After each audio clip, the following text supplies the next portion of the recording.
So we'll be going to the story of the Milky Way. So we'll be doing that next.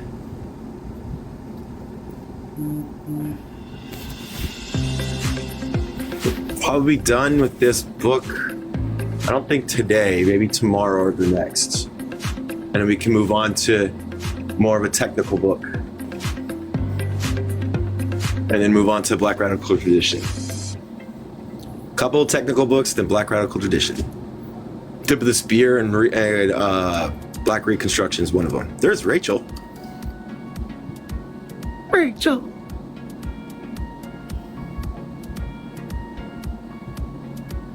Here, I'll do this.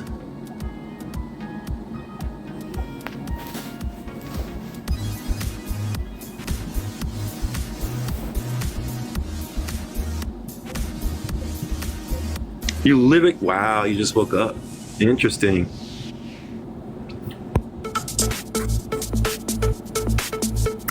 All right, let's get started.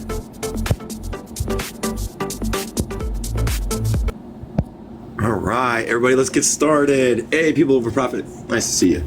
The story of the Milky Way. And like, this might, everybody, if you're really good at understanding like stories and stuff like that, these are like based in, I think, in like traditions, traditional stories, creations of things and stuff like that, which is very important to their culture and stuff, to the culture of indigenous people. So let's get to it. The story of the Milky Way, June 24th, 1999. Who else is this?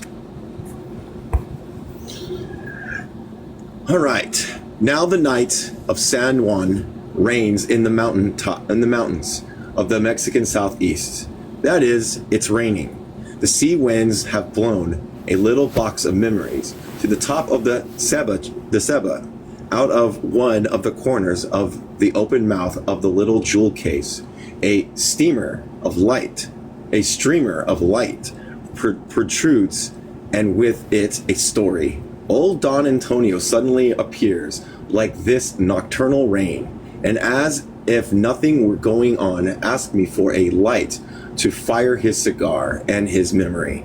Old Don Antonio's words rise above and rough drumming of the rain on the nylon roof, with memories and luminous streamers to recount the story of the Milky Way. Before the rain undresses the mountain, a long path of dusty light is seen up above. It comes from there, and it goes yonder. Old Don Antonio says, with a slight gesture of his head from the one side to the other, quote, they say it's called the Milky Way, or they also name it the Road of Santiago.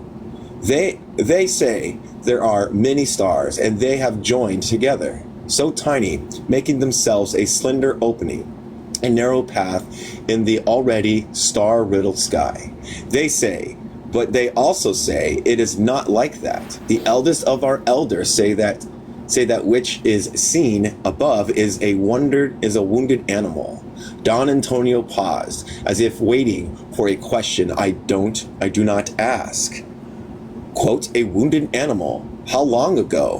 When the very first gods had already created the world, and they were living around men and women living on the earth, working it and throwing it around. But they say that one day they appeared in a town, a serpent who fed on men, or rather, he only ate males. He did not eat women. And then, when he had eaten all the men in town, he went to another town and did the same thing. The towns quickly let each other know of this great horror that was coming to them. They spoke fearfully of the great snake, which was so fat and long that it managed to surround the entire town like a wall, not allowing anyone to enter or to leave.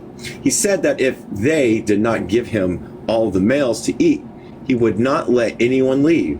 So some of them surrendered, and others fought, but the snake's strength was great, and he always won. The towns lived in fear, merely waiting for the day that it would be their turn for the great snake to come and to eat all the men and swallow them whole. They say that there was a man who managed to escape from the serpent, and he went to take refuge in a community that had already been attacked.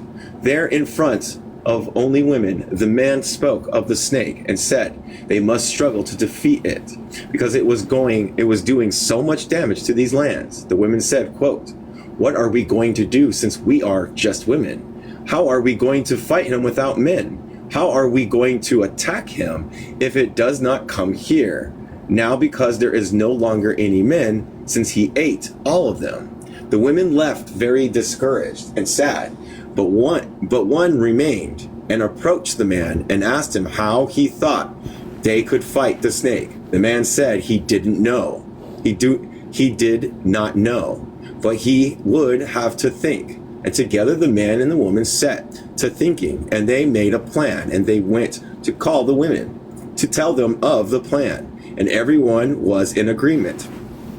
And then it came to pass that the man began to show himself freely about the town, and the serpent saw him from afar, because he had very good eyes. And then the serpent came and surrounded the town with his large body, and told the women to bring him that man who was walking around, or otherwise he would not let anyone enter or leave. The women said they would bring him, but they would have to meet in order to make the agreement.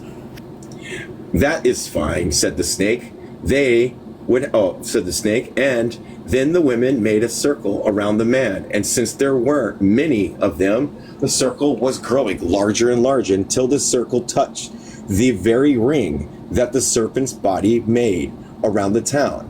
Then the man said, that is good, deliver me. And he walked to the serpent's head, and then the snake was occupied with eating the man. All the women picked up sharp sticks and began jabbing the snake all over his body.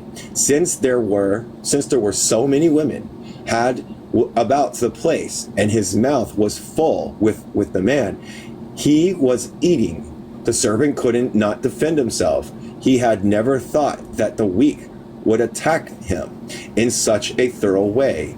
Quickly weakening and defeating, the serpent said, "Forgive me. Do not kill me." "No," said the women, "we are going to kill you anyways because you have done much evil, eating up all the men." "Let's make a deal," said the snake.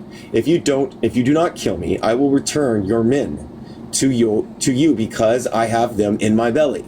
And then the women thought that was good. They would not kill him, but that the great serpent could no longer live in those lands and would be expelled. Then the snake said, "But where am I to go to live? What am I going to eat? No, there is no deal." And then they were there with this problem when the first woman said they would have to ask the man who had come to see what he thought. So she said to the snake, Release the man you have just eaten, and we will see if he has an idea or what we can do." The serpent released the man, who was half dead and half alive. The spoke with difficulties. Then the man said he would have to ask the first gods to see what could be done, and that he could go to look for them because now he was half alive and half dead. And the man went, and he found the first gods sleeping under the Seba, and he awoke them and told them of the problem. The gods met together in order to think and to reach a good accord. Then they went to see the serpent and the woman, and they listened.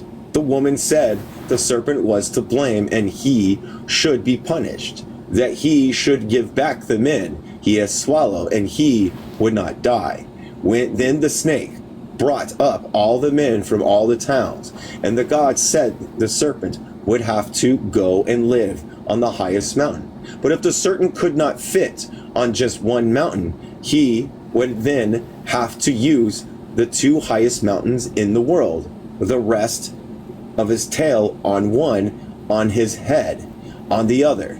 He would have sunlight for food, and the thousands of wombs the warrior women had given him would never close. Then the gods left, and the great serpent went sadly into the highest mountains, and put his head to rest on one of his tails. On the other side, his large body reached from one side of the sky to the other, and from then on, by day, he feeds on sunlight, and by night, that light spills out through all the little holes of his wounds. Quote, the serpent is pale. That is why he is not seen by day, and that is why by night the light can be seen that falls from him and leaves him empty until the next day. The sun feeds him once again. This is why they say that the large line that shines by night up above is nothing but a wounded animal. That is what old Don Antonio recounted to me, and then I understood that the Milky Way has nothing more than a long serpent of light that feeds by day and bleeds by night. It has stopped raining, and on this night on San Juan, the sky clears and quickly turns dark. Above one can see that the serpent of light hangs from the thick body of the 1,000 wounds which stretch from end to end to each corner of the horizon. The silver teardrops fall softly on the top of that Seba and drizzles into another rain below. There, the brightness bounces from the faceless mirror and turns the corner into a shadow where it can rest. 99. The Story of the False Light, the Stone, and the Corn. August 13th, 1999. Hold on a second. Old Don Antonio had just arrived, saying the goodbye that runs through his lungs. In spite of the cough that I had to share, not just in solidarity. I have one as well. Although not as deep as the old ones, my throat and chest really did hurt and sought relief. We both lit up the tobacco we were carrying, a cigarette for him and well-gnawed pipe for me. Then we started the bridge, which is how we also named the word here. And since the dancing light of the candle was illuminating us, the history came from light. And before that, from the sun and from the morning. The world will be this then. The story of the false light, the stone, and the corn. Long, long ago, I'll bring you up after. Long, long ago, when time was still waiting for time to make time, the greatest gods, those who gave birth to the world, the very first, went about just the way they always went about, racing around in a big rush. It just so happened that these first gods had taken a lot of time with their dancing and singing, and were late making the moon and the sun, whose work it was to give light and shadow to the world, which was moving very slowly. Then Vacum Kanquax, the 7 times keeper, the 7 first colors began to think that he was the sun and the moon, since the colors in which he dressed were many and beautiful, and because he flew very high, his vision reached far. So it seems to him that it could reach everything. Men and women all were already moving about the land, but they hadn't turned out very well. For the first gods, they really made men and women several times, and they just weren't very good at it. It was as if the greatest gods were learning, smudging the world and correcting the men and women they were creating. They hadn't as yet had time to make the women and men of corn, the true ones. Busy as they were, the first gods also didn't know that Vukub, Kawex, VUCUB-CAQUIX, was going around saying that he wanted everyone to worship him like a luminous light. Then they learned about the greatest gods. Had a wonderful idea. They would call the 2 young gods, the 2 old ones, to put Vakub,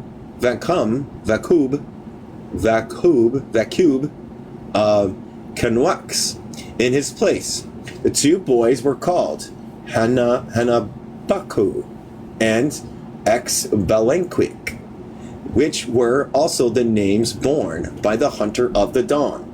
The two old gods were Zequaneka and Zequanamexactes, the creator couple, and their blowpipe, Hanbaku and Ibequin, wounded in the mouth the false sun moon, who boasted of his great light. Vanku Kanakwik's pain was great, but he didn't fall.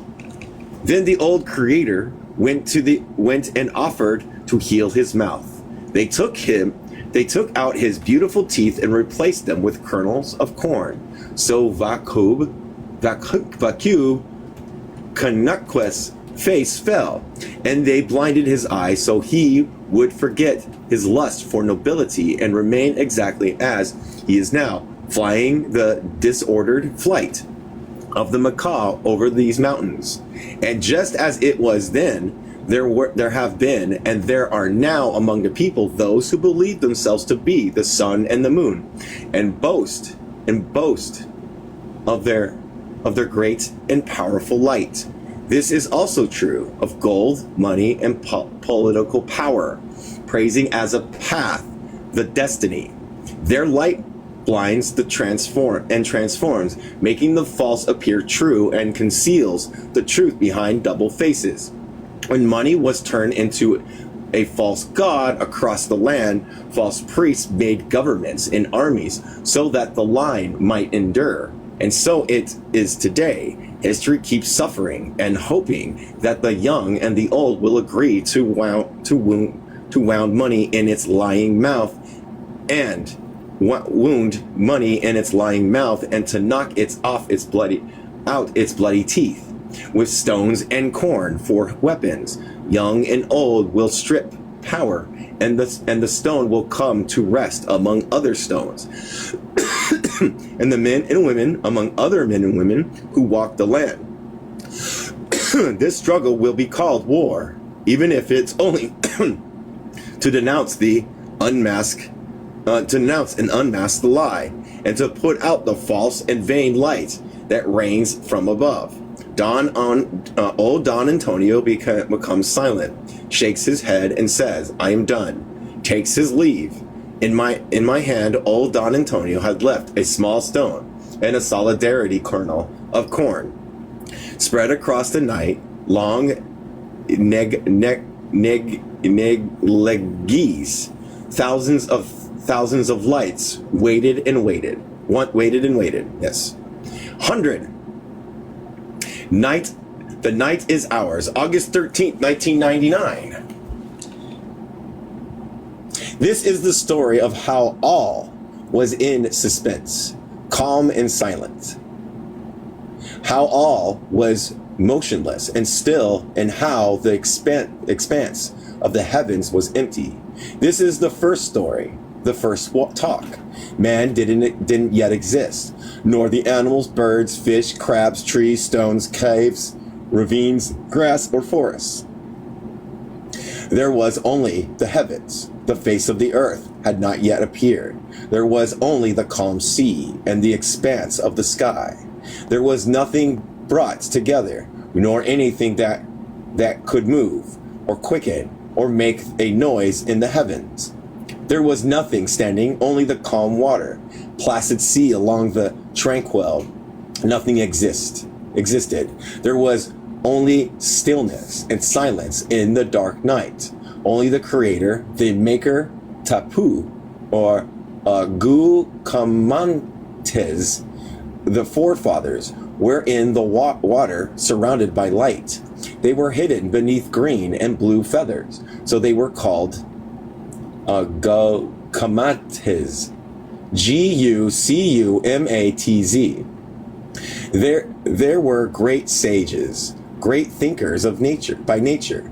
This was how the heavens were, and also the heart of heaven. That's how they told it. And then came the word Tapu, and Gu Gucumes came together in the darkness, in the light, and talked together. They talked and considered. They agreed, uniting their words and their thoughts. And then as they considered, it became clear to them. Then when dawn broke, man must appear. Then they planned the creation and the growth of woods and thickets, the birth of life and the creation of man. That's how it was arranged in the darkness of the night by the heart of heaven, who is called Harkiran. Popol Veg Va. Popol Va. This August day, I've harvested the biggest night of the world. But in another August, in the mountains of the Mexican southeast, old Don Antonio slowly sharpened his two-edged machete. The light of the cooking fire picked up orange and blue sparks on the long lead mirror he holds in his hands, while Don Juaneta pulls tortillas one after another from the comal. I wait, sitting in the corner smoking. Tonight we're going hunting. I guess that old Don Antonio was planning to be out on the mountain until dawn, because he's asked Don Juaneta to make tortillas and pozole for us. Between sighs, she grounds corn, kneads dough, and already has a stack of big piping hot tortillas. On the fire, licked by the lusty flames, the coffee steams in a little pot. I fall asleep to the rhythmic grinding of the stone on the double-edged machete and to the smell of Don Juaneta's tortillas. Suddenly, old Don Antonio gets up and says, "Well, I'm off." "All right then," said Don Juaneta, wrapping the big ball of pozole in banana leaves and picking it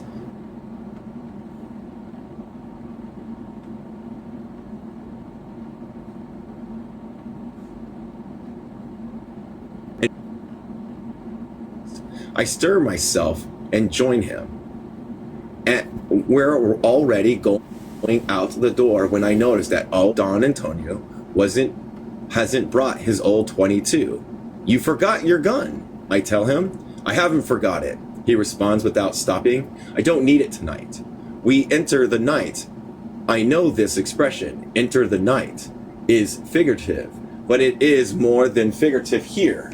When we were in old Don Antonio's cabin, it seemed as if the night were standing us outside, as if it hadn't been invited to the knife sharpening ceremony, the coffee making, and the tortilla cooking. Although the little hut's rickety door was open, the night couldn't come in. It only reached towards the doorway, as if it knew it couldn't stay, that this wasn't its place. So when we left the cabin and went out, we walked on the big road for quite a while. It had just rained heavily, but already the fireflies were playing like swift serpents of light in the branches and veins. August splashed puddles. Sometimes it was impossible to keep from sinking knee deep. After a while, we took an overgrown side path, seldom traversed and therefore not quite so muddy. I wanted to explain that the woods were massive and dense, and it was as if we sank even deeper into the night, and night within it the night. I was wondering what we were going to hunt, since Don Antonio had left his 22 at home. But it wasn't the first time that going out with him had begun with a mystery and ended in revelation. Just like the dark night giving away to the sun as it climbs up the back of the hills. I said nothing and followed his footsteps silently. It must have been after midnight when the path was lost in the thick bush that heals wounds for men and storms alike. Still, we kept walking. From time to time, old Don Antonio used his machete to open the way where the vines wove a wall in front of us. Although, hold on a second. All right, cool. Although I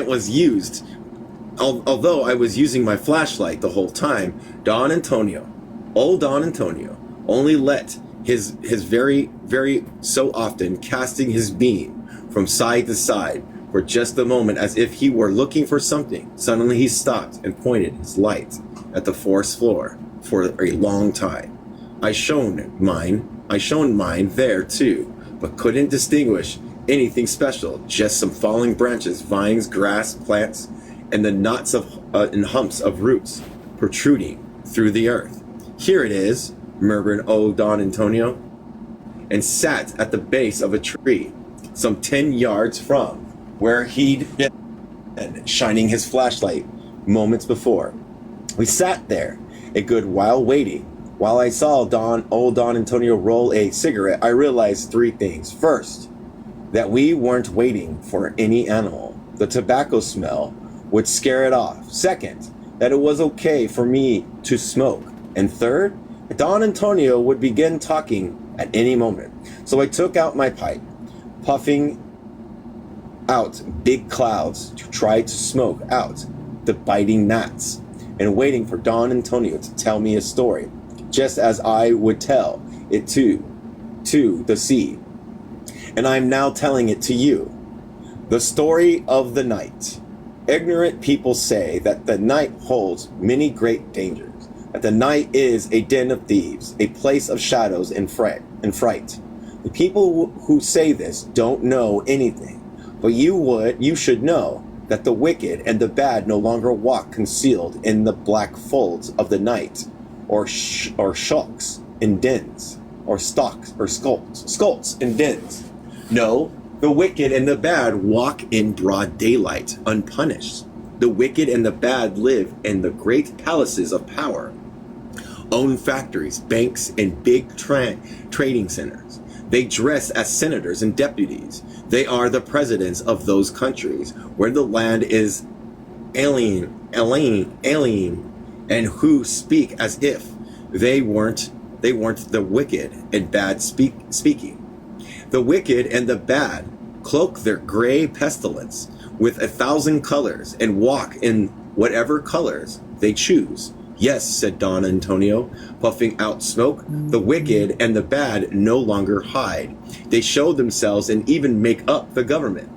But it wasn't always like this. There once was a time when the wicked and the bad didn't walk in broad daylight. What nobody walked in broad daylight because the day didn't exist yet. This was the time of night and water, and everything was inside the night. The eldest elders tell how all begins were in the night, and all they could do was cross through it from one shore to the other, never passing through to the other side, not because they didn't want to, but because there was no other side yet, only the great and silent night. They also tell how it was in this night that the greatest gods met for the first time, the first ones who gave birth to the world. Some say their first accord was to make the day, because they understood perfectly that there had to be day, and that the night would follow it. But that is not how it was. No, the first god's first accord was to drive the wicked and the bad out of night. The eldest of the elders tell how the first gods had many good reasons for their decisions to drive the wicked and the bad out from night's house. They say that Tapi, winner of all battles, spoke and clearly stated that neither the night or the newborn world were places for the wicked and the bad, and that even though it would take a long time, they'd have to struggle to drive the wicked and the bad out. Gacamez, the worst wise, with quizzle feathers covered her long body, said the night was was for doing good, and that the wicked and the bad got in the way of this. The first 7 gods, the greatest, who were twice 7 in 1, spoke at length.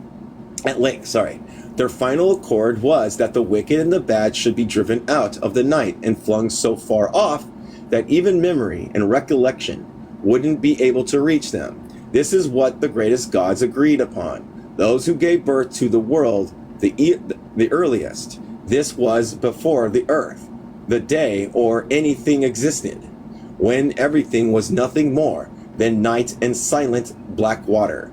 This is what the eldest of the elders say, from learn their stories. And the oldest towns, the repositories of that which we now speak. The men and women of the corn keep the story of how the way everything was made. And the eldest of the elders tell how the first accord was followed by the first problem. There was no place to drive the wicked and the bad to, because this time before time, everything was night and water. Nothing was made yet. Nothing existed. Everything was waiting for this time. So the first gods returned to their council and saw that first they'd have to make things in places, and only then would they have a way to drive out the wicked and the bad. That's how everything came into being. The day was born from the night, and so were the men and women of a corn. And the birds and animals and fishes were made. And there was moment on the earth, in the sea and the sky. And the world started stirring because of the heavy weight with which her long journey was beginning.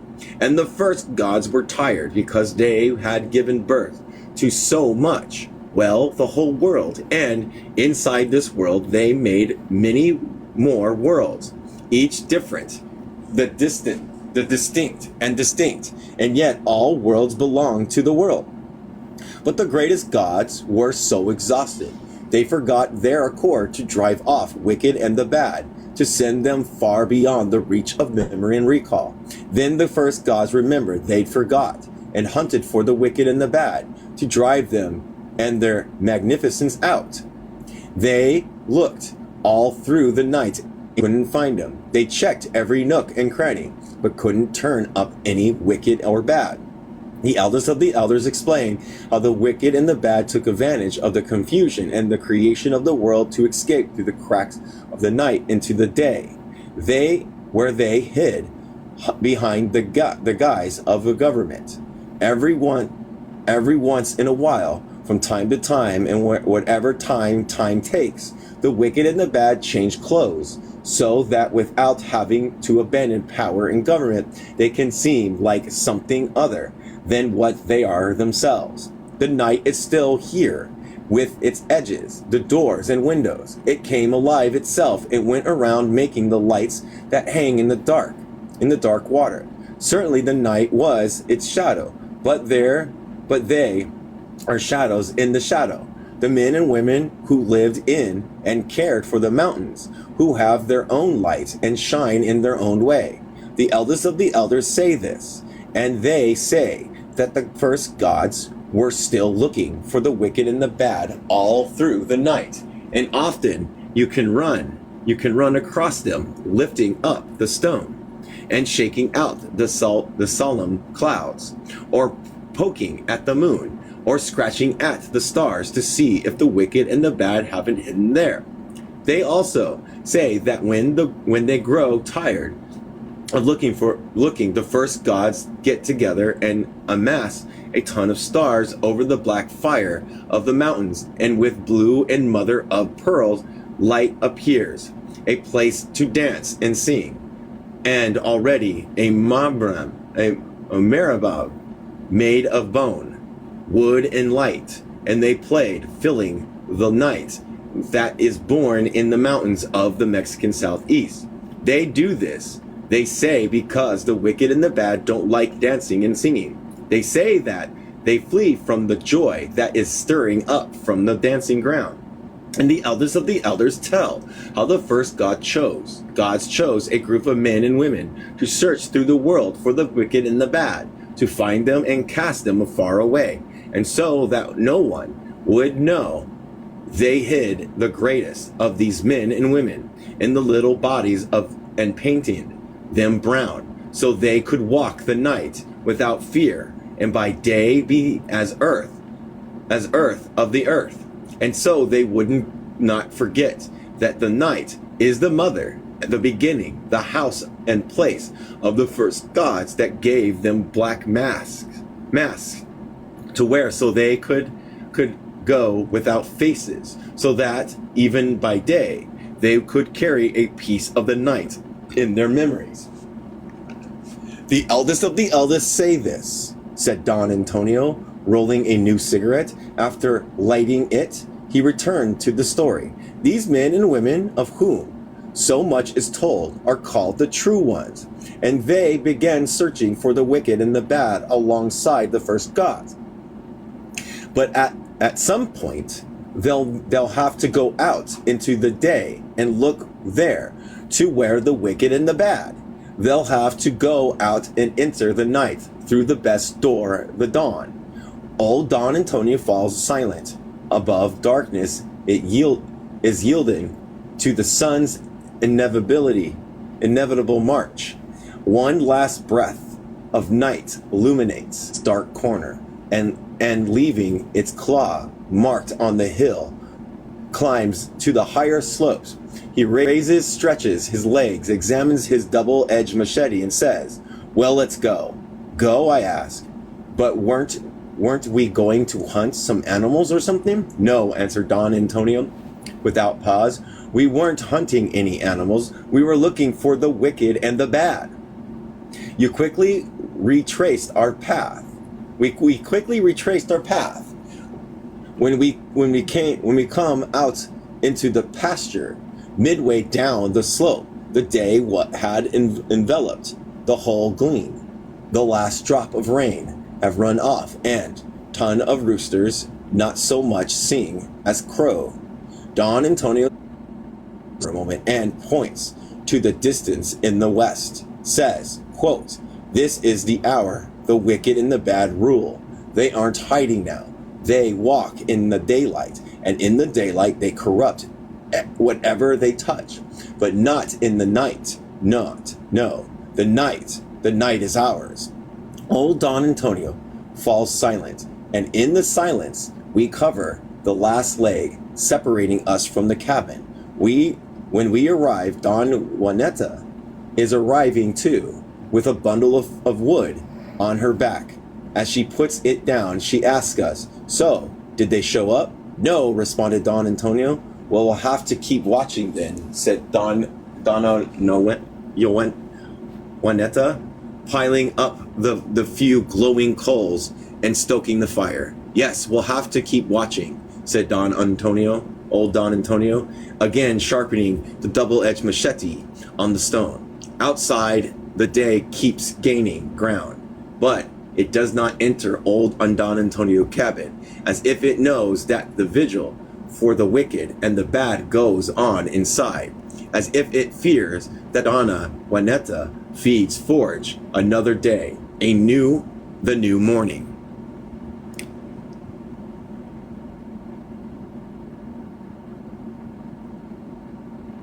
Okay.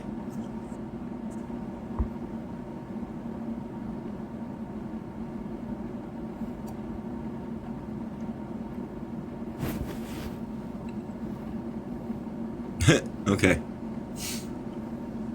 Well, hopefully your book will be in a PDF form. What's it about, I wonder?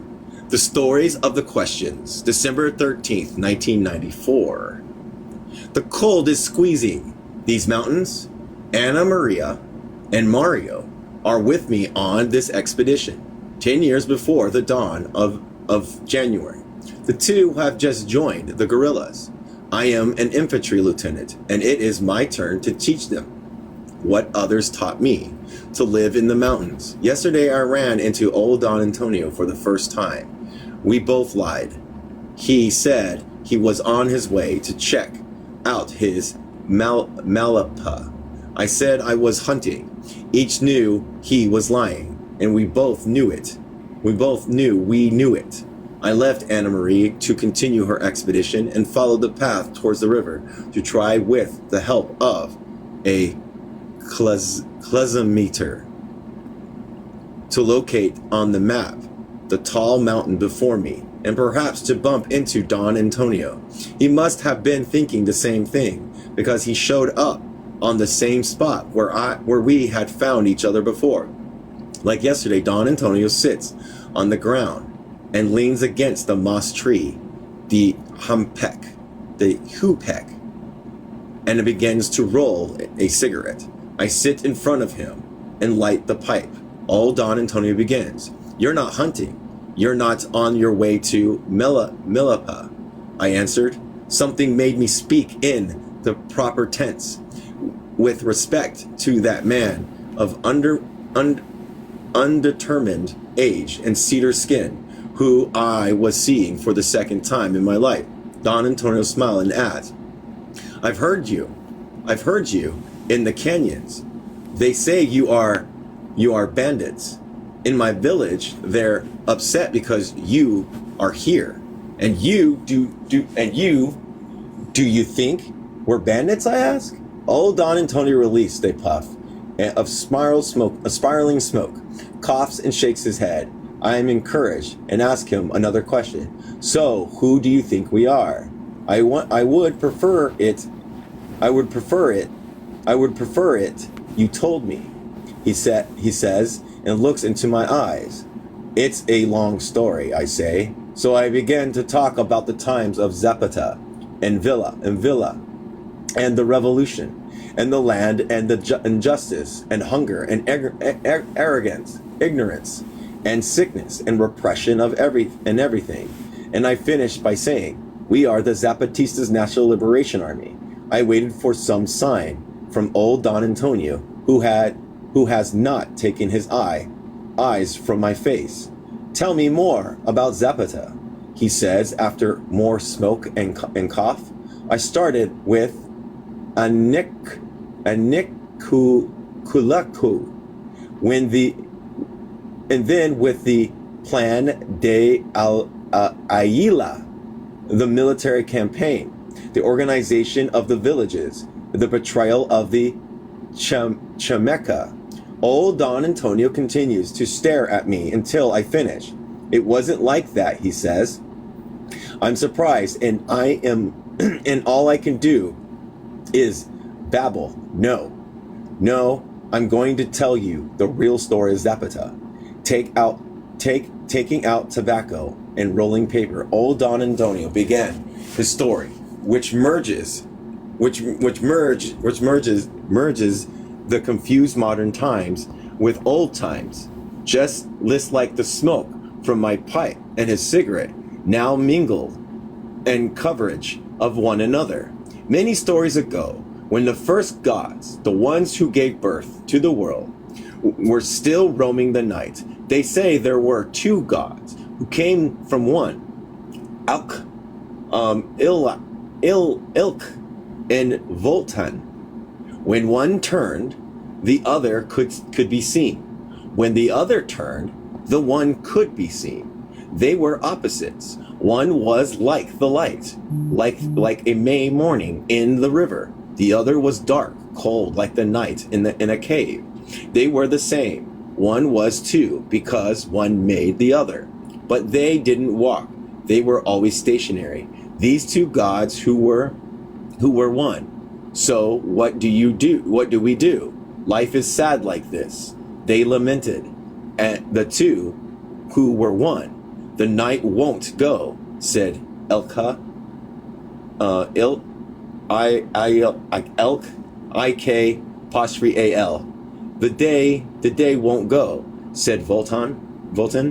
Let's walk, said the one who were two. How? said the one. First by asking why, and then by asking where.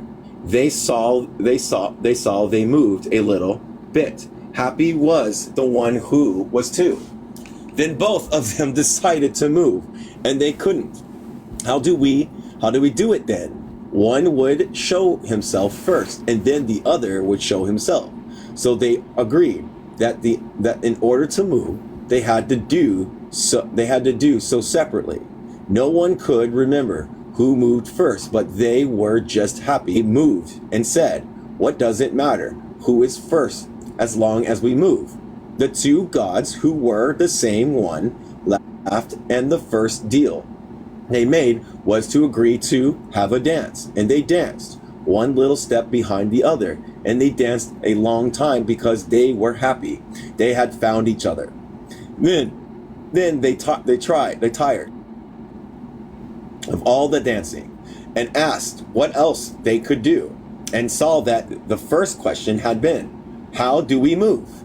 And that it brought the answer to the answer of together, but separately and in agreement. They didn't care so much about this answer because they were already moving, and that brought them to the next question. When they realized that there were two roads, the one was very short, and they could see the end of it. So they decided to go down this road, which you could see was short. And because they were so happy they could move, they decided to choose the long road, which then brought them to another question. Where does the road go? It took them a long time, but the two, who were one, finally decided that they would never know where the long road took them unless they moved. So they said to one another, "Let's walk it then." And then, thank you. And they began to walk, first one and then the other. They found it was taking them a long time. For such a long time, Ikal, because I can't pronounce it, declared he did not know how to walk by day, and Volten declared that he, by night. They finally agreed and understood that Ikal, apostrophe Al, Ikal, I think that's what it is, Ikal, could walk by night and Volten by day, and that Ikal would walk Volten through the night.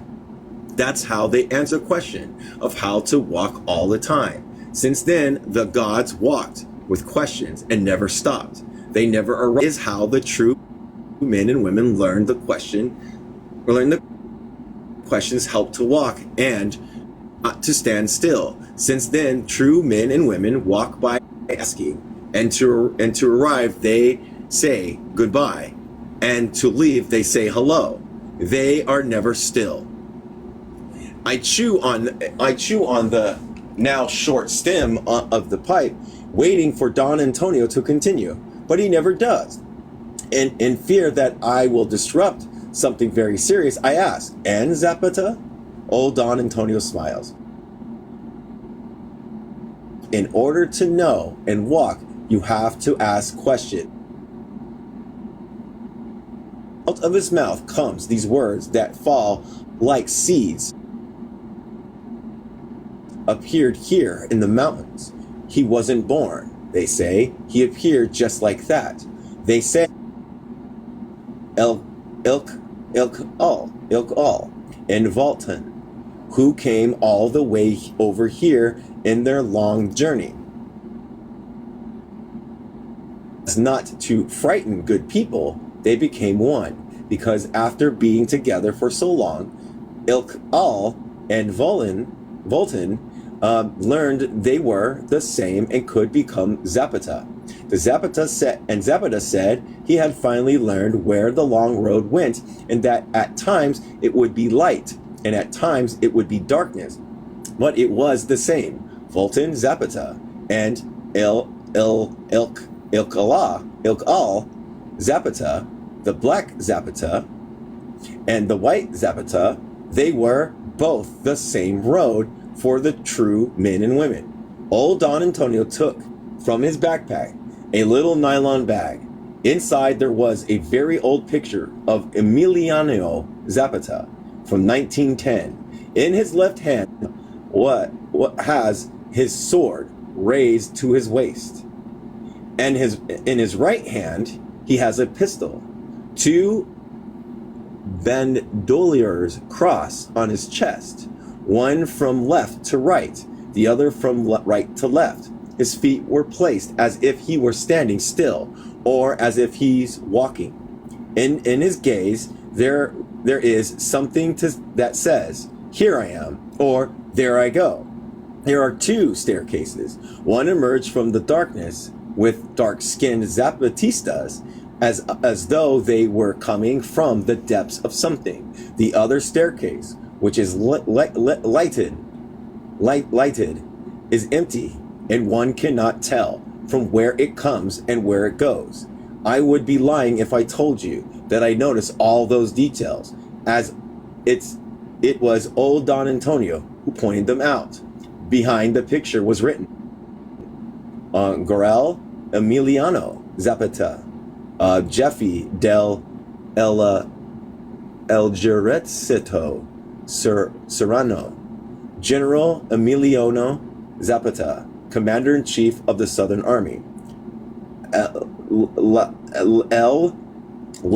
General Emiliano Zapatistas, Chief de El Mary del Sul, photographed by August V. Casillo, c. 1910. Old Don Antonio tells me, I have asked a lot of questions of this picture. That is how I came to be here. He coughs and tosses the cigarette butt. He gives me the picture. Here, he says, so that you learn how to ask questions and how to walk. It's better to say goodbye than when you arrive. That way it's not so painful when you leave. He says, giving me his hand as he leaves, while he tells me he is arriving. Since then, old Don Antonio says hello by saying goodbye and leaves by saying hello. Ooh, the prelogue. Chiapas and the first postmodern revolution. A.N.N. Carrigan. Echoes from the past. The legacy of Emilio Zapata. The dirt road leads out of the valley, away from the fertile ranch lands that surround the provincial capital of Ogosingo. It follows the path of narrow ravines through the foothills, climbing between forest and pine trees, heading eastward for the Lacandan rainforest. This is the road down which two regiments of the Zapatistas army travels on the afternoon of Friday, December 31st, 1993, on their way to attack San Cristobal's del la Casa and Ogosingo. In every village they pass as they came down from the mountains, carrying their weapons and their handmade uniforms, concealing in backpacks and coffee sacks. Their numbers swelled. On January 1994, the international press, among them many veterans of the Central American conflicts of the 1980s, came to these indigenous territories looking for the past and found the future. Who have ever heard a revolutionary movement announce it had no interest in power, or met a guerrilla leader who insists that the rebels had neither desire nor the capacity to impose their own program, and that they had taken up arms to establish not a triumph of a single party organization or alliance of organizations, but to create a democratic space where the confrontation between diverse political points of view can be resolved. Such pronouncements disclose a dramatic break with the dogmas of romantic machismo of all previous Latin American guerrillas, and it soon emerged that these mass decadence of the ancient Mayan culture had produced the first postmodern revolution. The Zapatistas rebellion is an explosion raising from some Mexico's forgotten past, caused by modernization programs that menace the indigenous population with the destruction of everything they hold essential to their way of life. the youth. Oh my gosh, I gotta do a picture. Damn it. Got it. Sorry. The Zapatistas rebellion is an explosion. Oh, wait. I'm right here. Mexicans' forgotten past, causing them. Hold on. I'm going to read this. The Zapatistas rebellion is an explosion raising from the submerged roots of the Mexico's forgotten past, causing for a modernization program that menaces the indigenous population with the destructions of everything they hold essential to their way of life. The youthful Zapatistas leaders are not seeking to create some imaginary utopia. Their goal is firmly rooted in Mexico's past. Their Magna Carta is the Mexican Constitution of 1917, with its recognition of the indigenous rights to self-government and its radical agrarian reform. Their historical model is an indigenous and peasant revolt of the second decade of the century, led by the legendary figure whose name they have appointed Emiliano Zapata. From the beginning, writes John Womack, the Zapatistas movement had been a deliberate enterprise by country chief to restore the integrity of the state's villages, to gain local rights and participations of national progress. For Emiliano Zapata and his chief, Terra y Libertad, the rallying call of the peasant army has no rhetorical slogan. By giving the indigenous land and the freedom to decide at the local village level how it should be cultivated, Zapata aimed to restore the essential features of indigenous agrarian traditions. The chief aim of this is the restoration of lost democratic agrarian ideal for which Emiliano Zapata fought and died, which was appropriate and betrayed after his death by the Institutional Revolutionary Party, the PRI. The current Zapatistas revolution differs from its 1911 precursor. However, in one crucially important respect, the presence at the revolution core of the fair-skinned urban university-educated poet warrior spokesman Subcomandante Marcos was created a unique fusion between the two Mexicos, the white mestizos, modern and Western, and the other traditionals of the Mesoamerican. Then, when the Subcomandante Marcos speaks for the indigenous people, who are my bosses? The poet, philosopher, warrior of the Zapatistas movement opens the map of Mexico at a fading, almost obliterated page, charting the contours of the Mayan experience for his countrymen. He traced the path along which he invites them to follow him into the neglected world. With this mastery of both idioms, Marcos has built bridges between the remote indigenous villagers of the rainforest and the white mestizos, dwellers of the city, so that for the first time the two Mexicos have become accessible to each other. In 1994, Marcos messages from the excluded fringe of Mexican life reverberated on two fronts. For the indigenous populations, the Zapatistas rebellion legitimized their commitment to determine their own history for the country at large. The Zapatistas called for the dismantling of the links between the PRI and the government, projected the indigenous people into the center of the national debate on the need of democratized the political system. Number one, origins of the rebellion. We used to have, let's see what time, yeah, we're good. We used to have laws of the Republic of Mexico. For example, Article 27, Emiliano Zapata and his soldiers imposed that the law with their lives and their blood, and in a few hours without consulting the peasants, Solanas del Gortia wiped them out. When when we knew that our land could be sold or taken from us, when we heard that there would be no more land for us, that nearly finished us. At that moment, my brothers wanted to rise up. EZLN Commander Major Mario Lacandan Jungle, January 30th, 1994. The Zapatistas made their first spectacular public appearance in San Cristobal del Las Casas in 1992. On October 12th of that year, amid demonstrations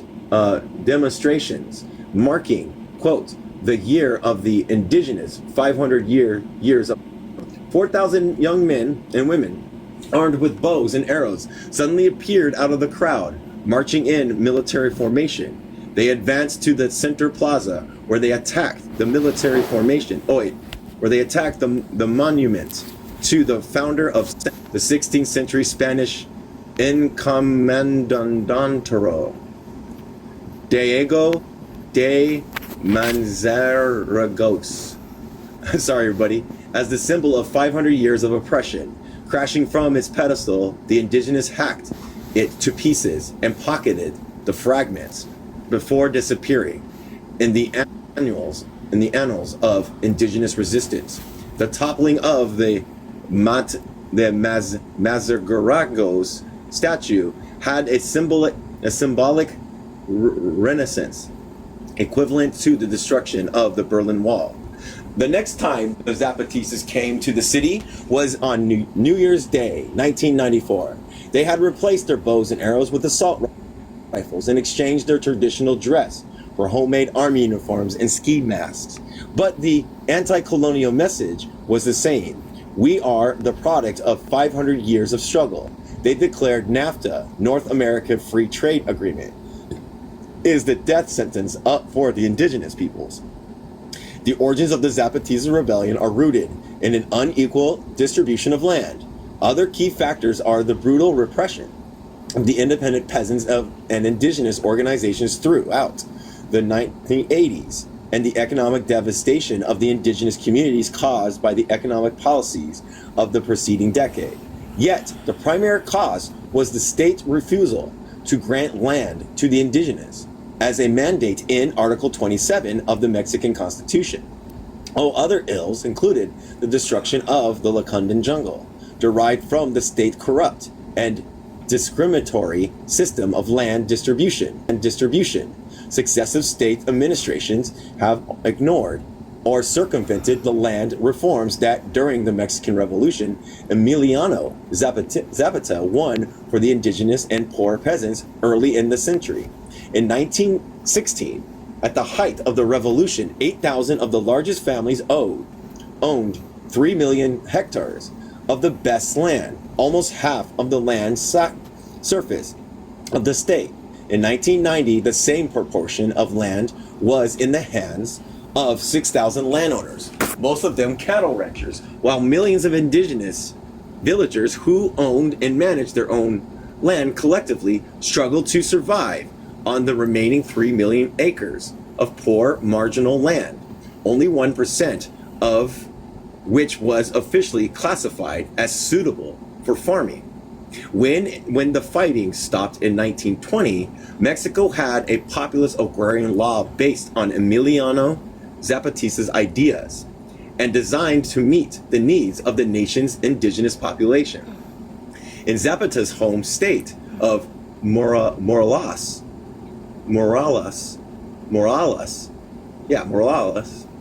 new agrarian laws placed precise limits on the size of large estates, restoring a traditional communal lands to their original owners, recognizing, quote, the traditional and historical rights of the villages and communities to administer, quote, their fields of communal distribution and common use in the form which they judge proper, affirmed, quote, the questionable right which belongs to every Mexican of possessing and cultivating an extension of land and products of which permits him to cover his needs and those of his family, and provide legal protection against any between corrupt village leaders and speculators by making the government grants permanent.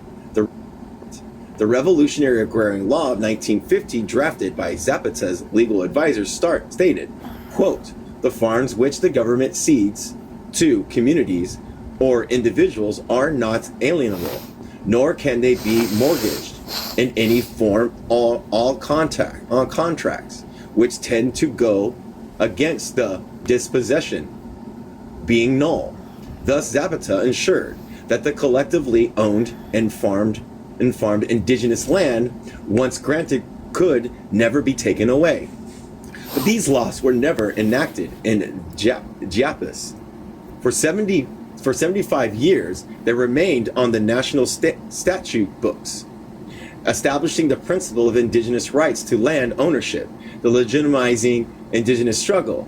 The original Article 27 embodied the Mexican state most sacred pact with the indigenous population and demand for its restoration.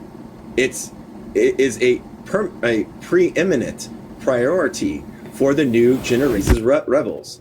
By the time of 1911, revolution ended. Emiliano Zapata, already a legend in his lifetime, had become a mythic hero. In 1919, when the news of his murder reached Mexico City, the editorials of various newspapers warned the post-revolutionary leaders that to destroy his myth would require forms to destroy the injustice that had generated him. 75 years later, when the Zapatistas National Liberation Army seized San Cristobal in 1994, the injustice of that earlier time were still virtually enact. Why Zapata? Didn't Zapata come from the state of Morelos? A tourist with a camcorder asking a young guerrilla on the streets of San Cristobal a New Year's night, 1994. The young Zapatistas answered, because Zapata, even though he's dead, is the food of the indigenous peoples. His fight made us grow. He is the fertilizer of the people of the land, the one that nourishes us and makes us strong. Number 2, Chiapas backdrop to the rebellion. I watched my father die. All right, cool. I watched my father die because there was no money in our village to buy him medicine for his stomach. That's why I went with the Zapatistas. I decided to fight because if we're all going to die, I might as well be for something. Raul Hernandez, 17-year-old Zapatista prisoner, quoted in Expresso's February 8th, 1993. The state of Chiapas is the 8th largest in Mexico and one of the richest in natural resources. It has oil, gas, timber, and hydroelectric power. 3 major dams produce 55% of the nation's electricity, and 86 oil wells pump out more than 25 million barrels of crude oil annually, and more than 500 billion cubic feet of natural gas per day. Oil and natural gas production accounts respectively for 21% and 47% of national production. The state is the largest coffee producer in the country. 35% of all coffee grown in Mexico comes from Chiapas and is the second largest producer of beef. It is the second largest producer of corn, bananas, honey, melons, avocado, all sold for export. In the decades prior to the Zapatistas' rising, local politicians and businessmen, among them a recent state governor, acquired immense fortunes by exploiting the rainforest, precious woods, mahogany, and tropical cedar. Between 1981 and 1989, 7 million cubic meters of 7 million cubic meters of these woods were harvested. 7 million cubic meters of these woods were harvested. A net profit from these logging operations amounted to $8 million in 1988 alone. In 1989, exports from Chiapas were valued at $200 million. Yet despite these resources, over 70% of the population, 2.2 million indigenous and mestizo peasants, live below the poverty line, compared to only 6% nationwide. The lack of basic services for the population places Chiapas on par with the poverty-stricken third world country, developing world. Sorry, everybody. The education system is a travesty. Chiapas has the lowest literacy rates in Mexico, 30% statewide, almost 50% in the conflict zone. In the rainforest communities, where 52% of the population is under 15 years of age, there are only 217 primary schools for almost 65,000 school-age children in the municipalities of Oscasago and Las Margaritas. Both focal points of the conflict zone, 40 to 33% of school-age children, respectively, never attend school. The national rate is 14%. In the rainforest, 39% of the population has never been to school. 41% cannot read. 36% speak no Spanish. Chiapas also suffers from an abysmal lack of infrastructure. In spite of the state's emergency resources, between 70 to 80% of the houses in the villages and towns of eastern Chiapas have no access to electricity or gas. 62% have no clean drinking water. More than 85% no drainage. Over 80% have mud floors. The state's minimalist. Just 2/3 of the municipalities have partially paved roads. 12,000 rural communities can only be reached by mountain trails. Only 2 railroads line exist. Both date from the early 1900s. Chiapas also has the lowest level of health services in the country. There is 1 doctor for every 1,500 residents, 1/2 of the national average, and only 0.4 hospital beds for 1,000 inhabitants, 1/3 of the level of Mexico as a whole. Infant mortality in the rainforest is over 10%.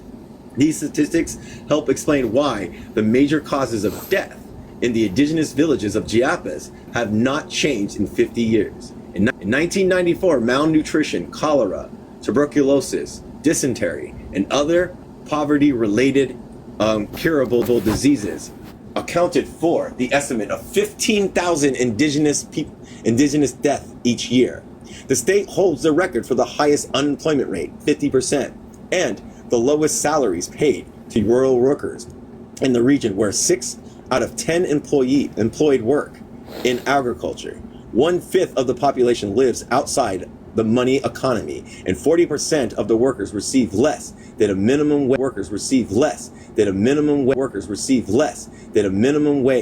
Subsistence farmers workers receive less than a minimum wage. Subsistence farmers traditionally supplemented their incomes by hiring themselves out as day workers on large estates by unemployment, but unemployment has increased dramatically since the early 1980s, when large coffee farms began employing Guatemalan refugees at substantially lower wages than their Mexican counterparts. Since 1980, the average real wages of rural day workers have fallen by 51%. In short, the indigenous communities of the rainforest have virtually no access to markets, credit, technical support services, tractors, education, clean water, or healthy services. These realities created by the policies of officials neglect amounting to the penalization of the indigenous population for its independence from the PRI are the catalyst of the Zapatista rebellion. Chiapas has been an unstable state run by corrupt PRI authorities who protect the interests of the PRI's main supporters, large landowners and cattle ranchers who monopolize 2 million hectares, or 1/3 of the state's total farmland for cattle grazing. In Chiapas, all economic and political power is based on land ownership, from the governor's office to the smallest local, almost always a landowner or a cattleman. The second most popular pillar of the political machine is the network of caciques, CACIQUES, indigenous political bosses who administer the state programs and have a monopoly on transport markets and access to credit. The Conquequis control the official peasants and indigenous organizations, recruiting informers to infiltrate independent organizations and hire the cattlemen's enforcers and guardians blancas, white guards, primarily mercenaries who invade and seize indigenous land, create havoc in indigenous villages, massacre civilians, and disappear or assassinate indigenous and peasant leaders. Frequently, the white guards are accompanied on their forays by state and federal police or troops of Mexican army. The federal government, however, is jointly responsible for this anti-indigenous apartheid. Historically, electoral fraud in Chiapas provided the PRI with its largest percentage, 98 to 99% of the vote. Statewide in 1991, local elections, 50 of the villages in the conflict zone reported a 100% turnout for the PRI. Consequently, the Mexican government has been unwilling to change the methods of political and economic leaders who consistently deliver such powerful regional support. The government is in a trap. Mexican analyst Jorge Castaneda told the magazine Proceso in January 1994, like every authoritarian state, it cannot afford to fight against the structures that provide its life force. It is true, based on political support in Chiapas, is not in the electorate. It is in the economic and social sectors, the business sectors, and the conquests, whom it cannot attack because it depends on them for its life. Number 3, the arrival of Marcos. The history of the Zapatistas movement is inseparable from the history of the disorderly colonization of the Lacandon rainforest, which over the course of the last 30 years has been transformed into a human ecological nightmare. The current generations of indigenous rebels are the descendants of the diaspora that began in the 1930s, when under pressure from President Lázaro Cárdenas to comply with the land reform laws. The state authorities began sending in landless indigenous to establish ejidos in the virgin Lacandon jungle. Their decision to hand over state lands invaded the problem of redistributing the land of the largest estates as mandated by law. Pursuing the indigenous dream of land and autonomy, thousands of the very poorest of the indigenous, released from debt peonage, fled their serf-like conditions as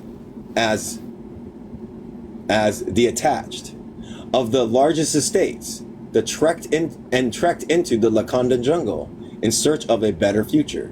Then the first wave of migrants arrived. The rainforest covered 13,000 square kilometers of almost unpopulated territory, stretching eastward from the towns of Oscasago, Alta Moreno, and Las Margaritas of the Usumacinta River and the Guatemalan border.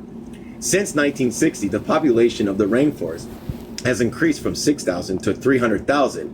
Nearly 3/4 of the forest has been cleared and burned for milpas and cattle pastures.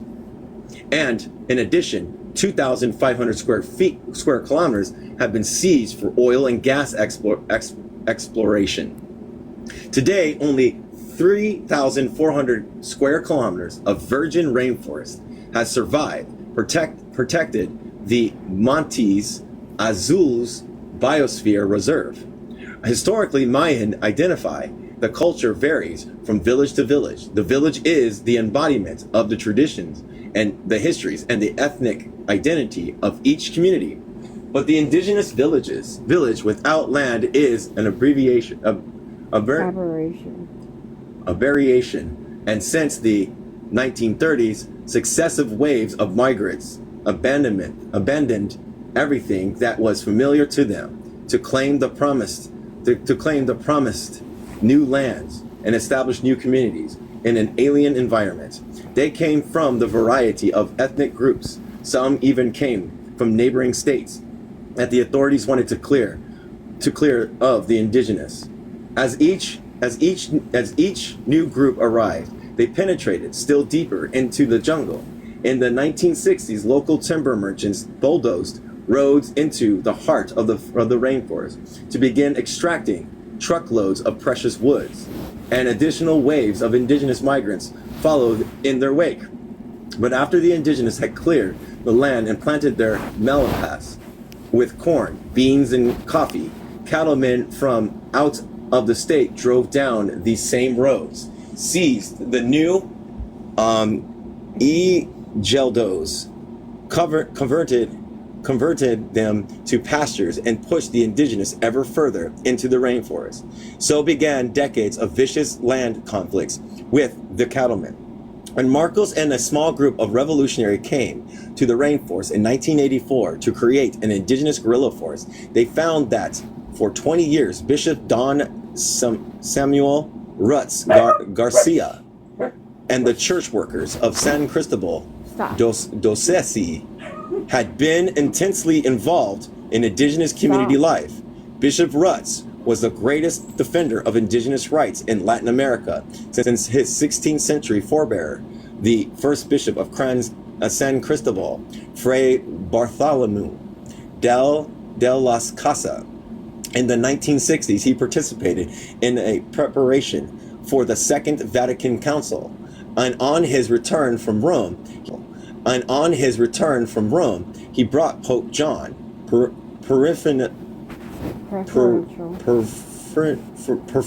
fraternal option for the poor, the source of liberation theology, to the rainforest. It must have seemed extraordinary for the indigenous people to find the new bishop turning up on foot to visit their isolated villages, talking with them in their own languages, sleeping on their mud floors, and sharing their beans and dry tortillas. I came to San Cristobal to convert the poor, but they ended up converting me, once told historian John Womack.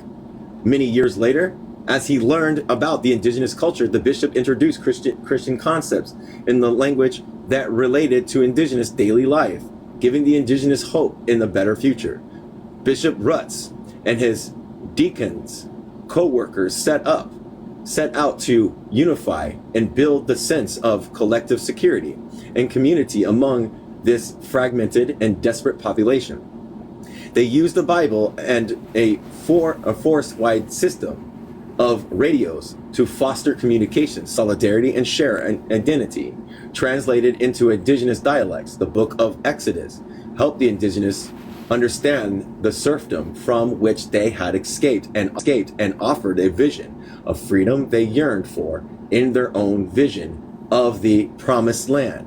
The radios created a network of organized and trained community leaders. So gradually, with the persistent guidance and support of the bishop's diocese, the isolated communities united and forged a new identity through which they rediscovered and reinvented their ancestral traditions. Church workers trained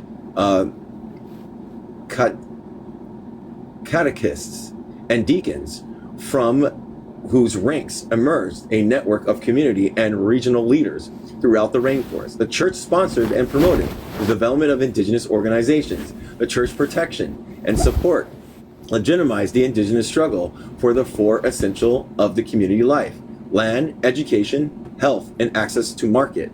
By 1984, the indigenous had already developed an acute awareness of their rights and had been analyzing confronting their problems and their own languages. And their and with their own leaders and their own independent organizations from the better part of the decade. The guerrillas newcomer came from out of state.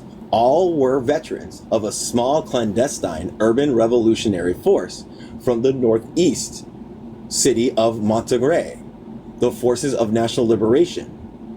Their influences were the classic political military ideology of the Latin American left, Leninist Maoists, or Guevarists.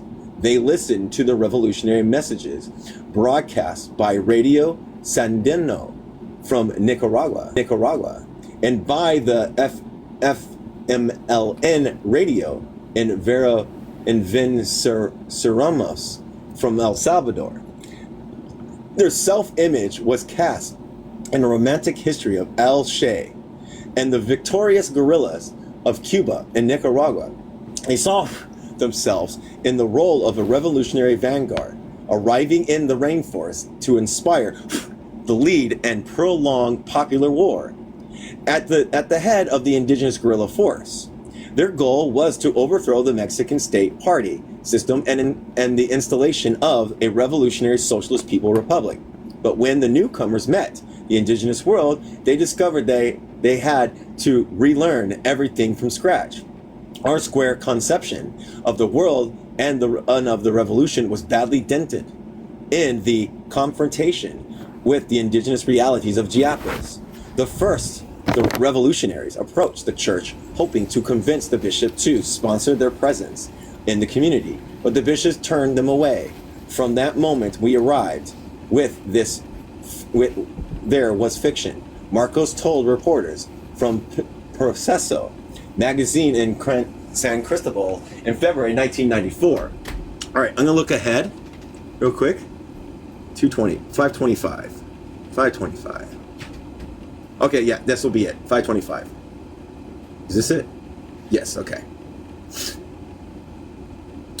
The church said armed conflict was not possible in Mexico, that the change had to come peacefully through mass democratic mobilization.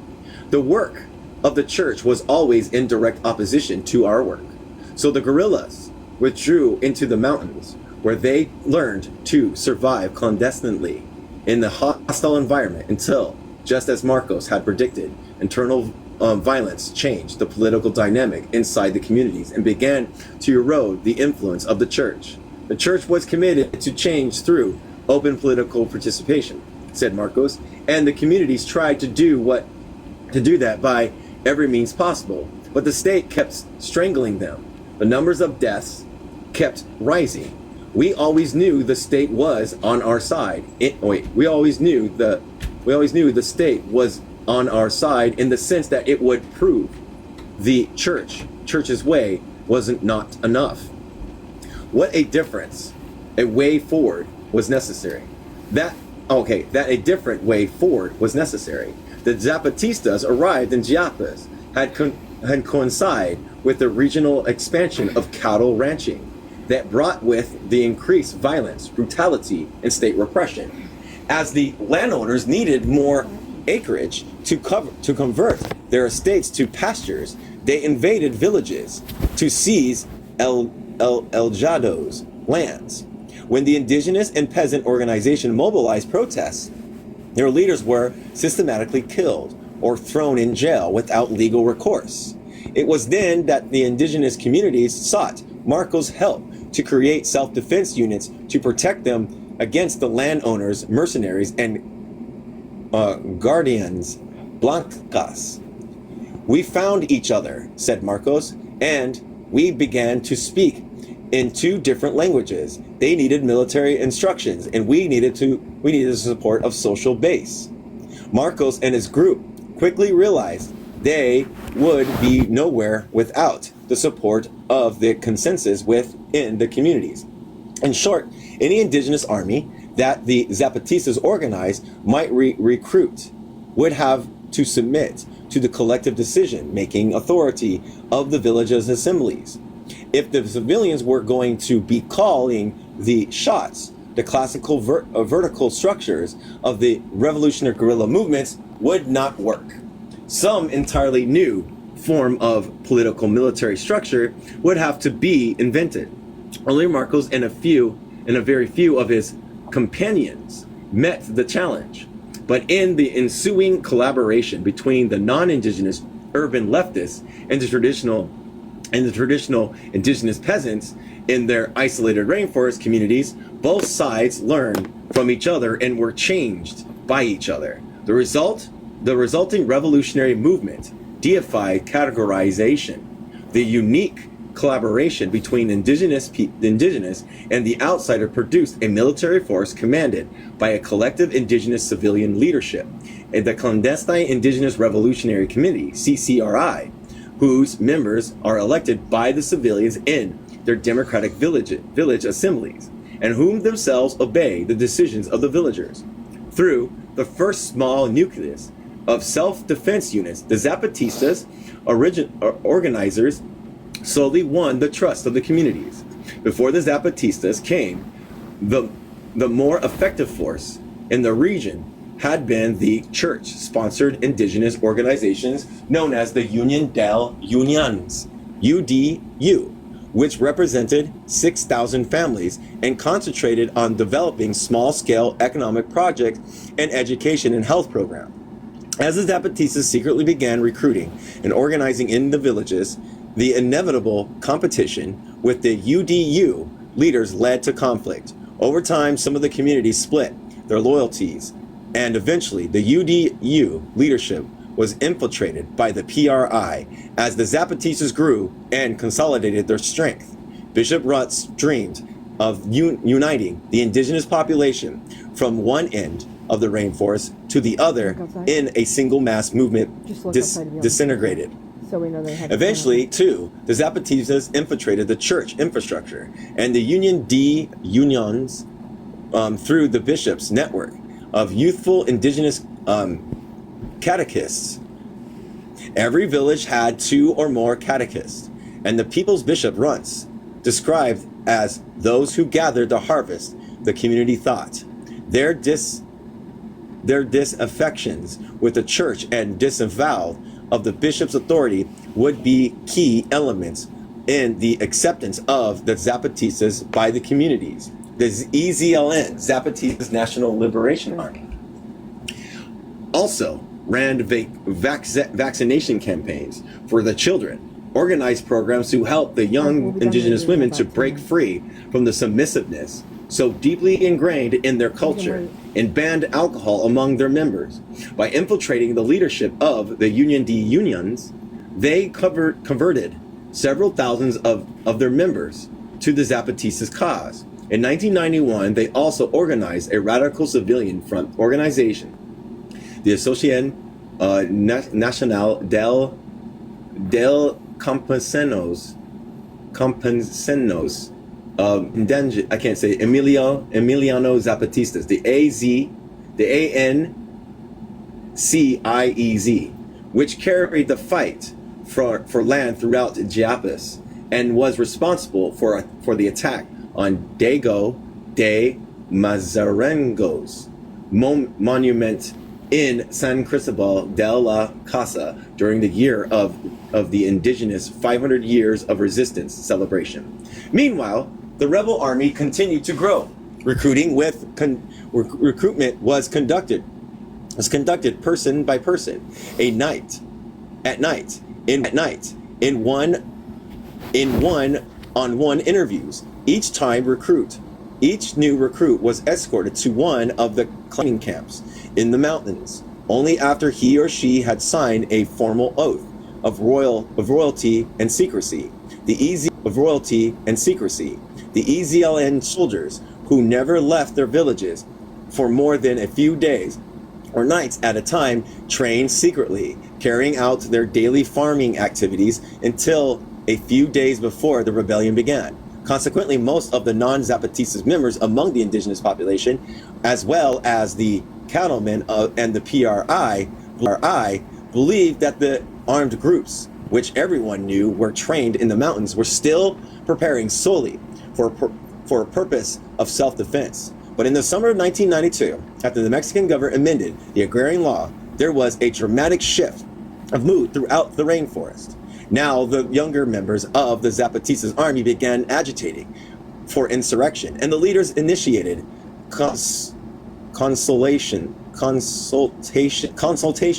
with the villagers. When the members of the CCRI put the question to the village assemblies, the majority of the communities voted for war. CCRI began to prepare for an uprising by the end of 1993, and the tempo of the recruiting drive accelerated.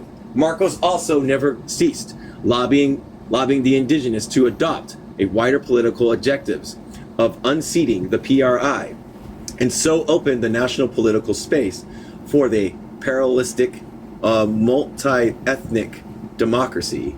To this end, the Zapatistas held courses among the young recruits and in Mexican history and the Spanish language, and promoted Mexico's national heroes as legitimate symbols of a joint Mexican indigenous heritage.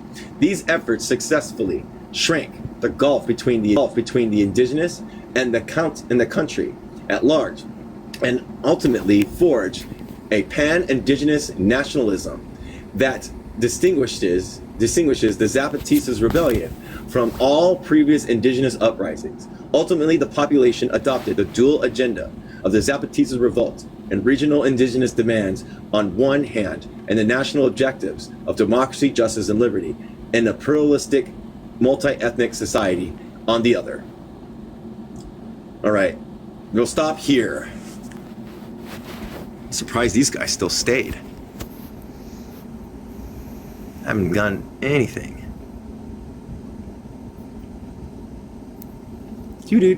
Hold on. Add a bookmark. Still working on it. Takes forever. Okay. Who is... What's up, Joe? So, I was assuming you like this part better because it's got a lot more stuff going on in it. Yes. I liked it better. It was giving me the information and giving me how the Zapatistas first started, which is very good. I liked it. What do you have to say? I was lost for most of the book, so I don't really have much to say. I kept trying to find the spot, but you didn't look down. It was kind of interesting that the church helped them out a lot. That's interesting. And that there was Leninists and Maoists that wanted to help with the revolution there. And it was nice that the Zapatistas took their time and didn't go in there and started being, like just like trying to colonize and shit. You know what I mean?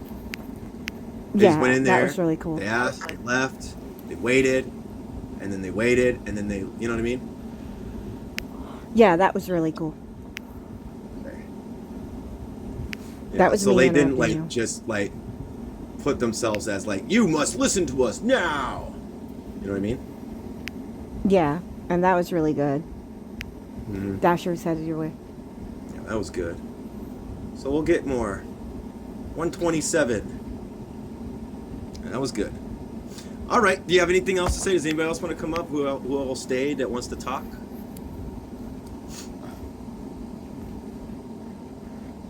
All right. Since no one wants to come up and talk more about this is I like the ending of this. I did enjoy the stories. I did enjoy the stories. I just didn't wasn't able to connect them too well. This one I was. This is good. So, but if no one else has anything, we have what's 140 minus? Yeah, we got probably I don't know, either by tomorrow we'll finish or the next day. And then We'll start finish tomorrow. You don't have much left. Marxist-Leninist book.